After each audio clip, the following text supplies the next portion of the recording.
At this point, your mandala probably looks a little bit something like this. You have your mandala on the canvas, and in your layers, you have all of your different slices. What we're going to do is go ahead and merge our slices together onto one layer. And we have our sort of insurance policy because over here we have our text or our words all in one folder. So if we ever do want to go back, we can. This is our insurance policy, but we're going to merge all of these layers together. So we're going to start by clicking on the first layer that we want to merge and then hold Shift and go to the bottom layer that we want to merge.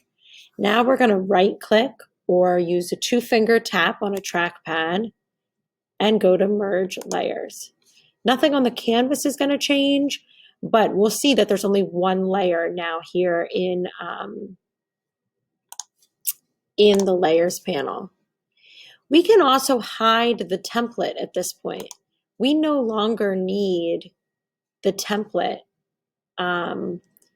and we can hide it. We can also get rid of these blue guidelines by pressing Command and the colon or semicolon, which is to the right of the L key, or Control and semicolon.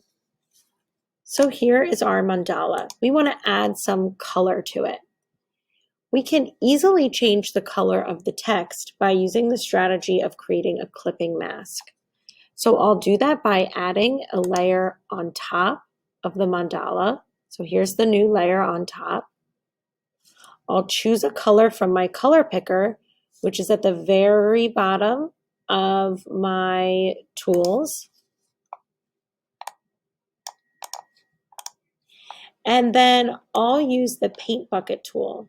The paint bucket tool lives with the gradient tool, so you might see this icon at first. If you click and open it up, here's paint bucket. I can click on this top layer and now I've filled it in with the paint bucket tool with this blue color. I'm going to 2-finger tap or right click and choose clipping mask.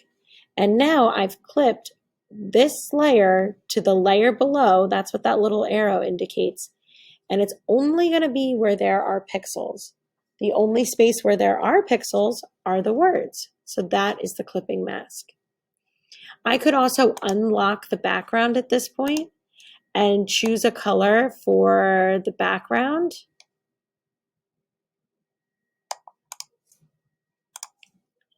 And I have the paint bucket tool and I could fill the background in. Wow, that is a little bit hard to look at. So maybe not the best choice. I think these tend to look a little bit more dynamic when we use gradients. So let me show you what a gradient would look like. Let's turn the background back to white. Again, the gradient tool lives with the paint bucket. So let's go ahead and grab the gradient tool. I'm going to show you on a new canvas how the gradient tool works. So here I have it right up here. I chose it from my tools, and this is the preview of the gradient. It chose white and blue because those are the two colors I have selected down here, my foreground and background color. To make the gradient, you're going to click and drag out a line, and you'll see that it transitions from white to blue slowly. And so there's this blending or transition in the middle. I can click horizontally. I can do it at a diagonal. The longer I make the line, the longer that transition is going to be. I can even go really far off the canvas. The shorter the line, the shorter that transition is going to be. Okay. Let's say I want to edit this gradient. I'm going to click on this preview and I now have the gradient editor. Maybe I want to go from white to a different color and not blue. I can double tap or double click rather on that blue rectangle. And maybe I want to make it go to green. Oops, I have to press OK. There we go. Maybe I want a couple of different transitions in between. If I click below this preview, I'm going to get a new little rectangle and I can double tap on it. and I can fill it in with a different color. So maybe I want to go from white to yellow to orange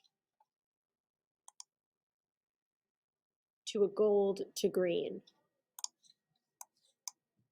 There we go. I also have some control over how it transitions between the two colors.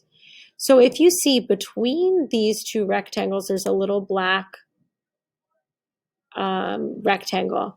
I can move that. The closer I get to the colors, the more harsh of an edge that transition is going to become. See that harsh edge there?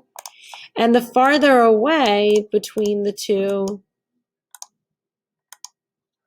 the less harsh of an edge there's going to be. Less harsh of an edge. Also, let's say I want to delete a color. Oh, I don't really want this one here. I'm going to select it and delete it. Maybe I don't really want the white either.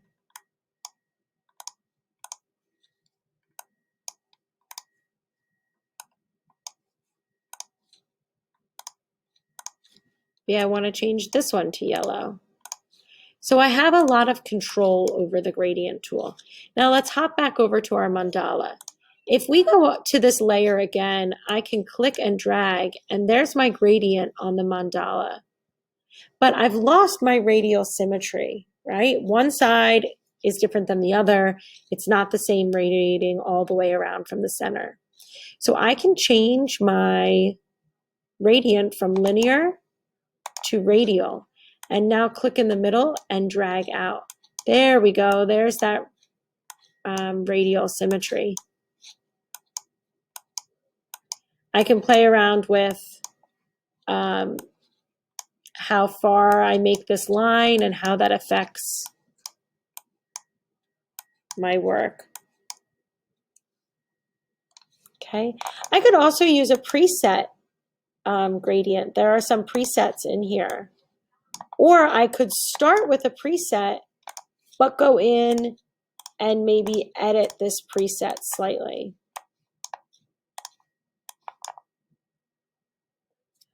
Once I have one that I like, and all I did there was press Command-I or Control-I, and that'll reverse the colors that you have. That's an interesting way to make choices as well.